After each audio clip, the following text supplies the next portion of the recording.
sekarang ini sedang rame-rame mengenai MBG, kami Kemendikdasmen mendukung sepenuhnya program MBG itu. Karena program MBG itu sejalan dengan kebijakan kami dalam penguatan pendidikan karakter dengan 7 kebiasaan anak Indonesia hebat. Ini juga merupakan bagian dari dukungan kami terhadap kebijakan Bapak Presiden agar anak-anak kita ini memiliki jasmani yang sehat dan mental yang kuat. Masih di satu meja The Forum, saya masih mau ke Mbak Lina. Mbak Lina masih bersama satu meja ya. Mbak Lina, kan tadi Bu Dirjen menyampaikan bahwa masih ada kesempatan. Yang kedua bahwa ini masih akan dikaji. Tetapi ada satu juga bahwa disampaikan di surat edaran Menteri itu bahwa akan ada seleksi untuk guru-guru honorer. Anda sudah mendengar itu dan Anda siap jika itu memang harus Anda tempuh? Ya, tentu sangat siap, Pak. Bagaimana untuk persiapan mengikuti Anda? seleksi itu. Apa persiapan Anda? Persiapannya yang pertama itu kan saya udah ngikutin PPG juga, Pak. Oke. Itu kemudian ya untuk mengikuti peraturan yang adanya aja. Ya, tapi sorry, Mbak Lina udah ada di Dapodik ya, sudah masuk dalam Dapodik yang 237.000 ya Mbak Lina ya? Alhamdulillah udah. Oke. Sejauh ini komunikasi dengan kepala sekolah Anda seperti apa kalau saya boleh diceritakan kira-kira apakah kepala sekolah akan menjelaskan, memberikan keterangan, dukungan, termasuk memberikan fasilitas dengan kepala dinas dan sebagainya, kalau boleh cerita seperti apa? Tentu kan Ya, guru honorer ini nggak sedikit kan di sana kan gitu. Ya, alhamdulillahnya Bapak Kepala Sekolah di sini itu sangat support sekali sama kita para guru honor. Jadi sangat mendukung gimana prosesnya untuk memperjuangkan agar tidak honor lagi statusnya gitu. Baik. Saya ke Pak Fariza. Pak Fariza, di Sumatera Utara karena level sekolah menengah atas dari SMKN dan SLB itu ada di dalam pengawasan provinsi ya. Sejauh ini bagaimana Pak? Apakah antar sekolah tentu yang memiliki problem menghadapi surat edaran dan merespon surat edaran tidak hanya SMKN 4 tempat Bapak bekerja. Boleh diceritakan Pak sejauh ini bagaimana komunikasinya dengan Dinas Pendidikan Provinsi, bagaimana bahkan mungkin dengan Gubernur kalau memang ada, boleh diceritakan Pak? Kalau di Sumatera Utara sudah ada mulai pendataan Mas ya terkait dengan guru-guru baik yang khususnya guru honorer ini baik yang terdaftar di Dapodik maupun yang belum terdaftar di Dapodik. Mungkin itu yang langkah-langkah yang sudah dilakukan di Provinsi Sumatera Utara gitu Mas. Nah, terkait surat edaran yang baru muncul ini sudah ada Pak rapat khusus atau mungkin ada pengarahan khusus dari Dinas Pendidikan Provinsi mewakili pemerintah pusat? Saya kira belum ada ya, hanya masih yang pendataan itu. Oke. Dan antar kepala sekolah ada komunikasi Pak? Bagaimana kira-kira, kan biasanya kalau kolektif tentu akan lebih berhasil lah, atau seperti apa, atau jalan sendiri-sendiri Pak? Karena ini kan kaitannya dengan kelangsungan. Kalau secara formal belum ada barangkali, tapi kalau secara non formal mungkin sudah ada dibicarakan lah terkait bagaimana sikap kita yang masing-masing dari kepala sekolah itu terhadap surat edaran ini gitu. Pak Fariza, kalau tadi saya ke Bu Lina bertanya dan Bu Lina jawabannya adalah sampai sekarang tidak menerima honor speser pun dari sekolah atau dari pemerintah kabupaten gitu ya.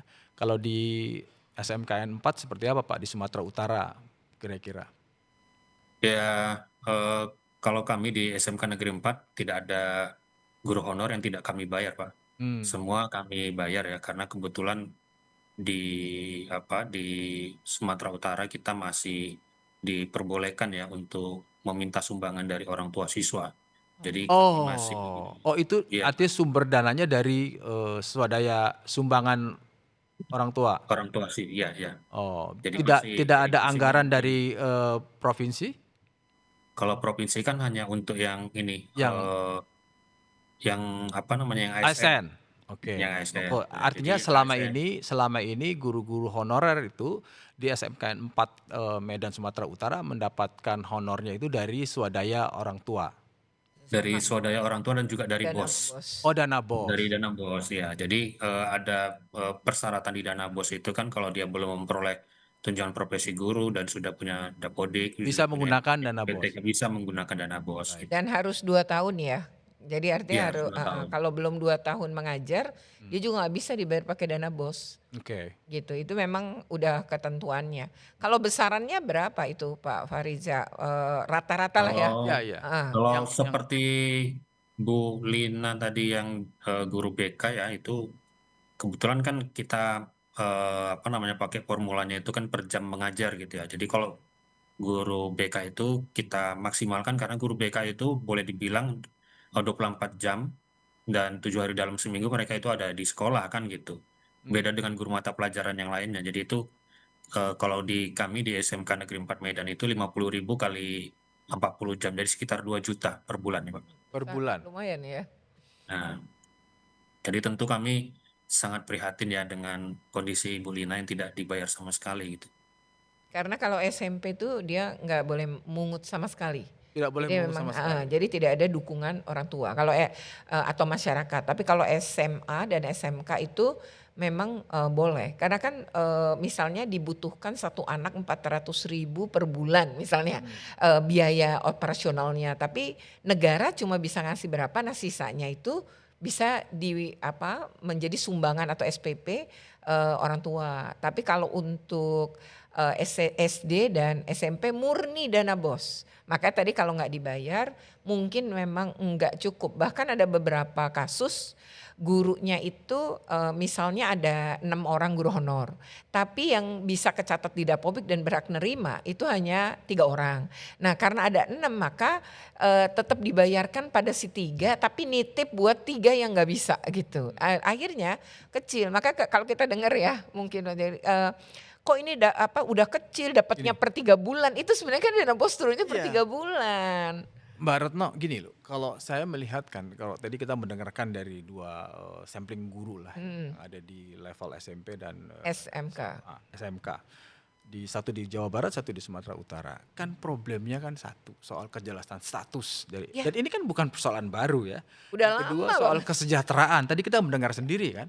Berikutnya adalah lagi-lagi kali ini mungkin lebih update adalah soal daya dukung anggaran kan. Iya. Ya kan, dan hampir semua kepala daerah mengatakan dari mana saya.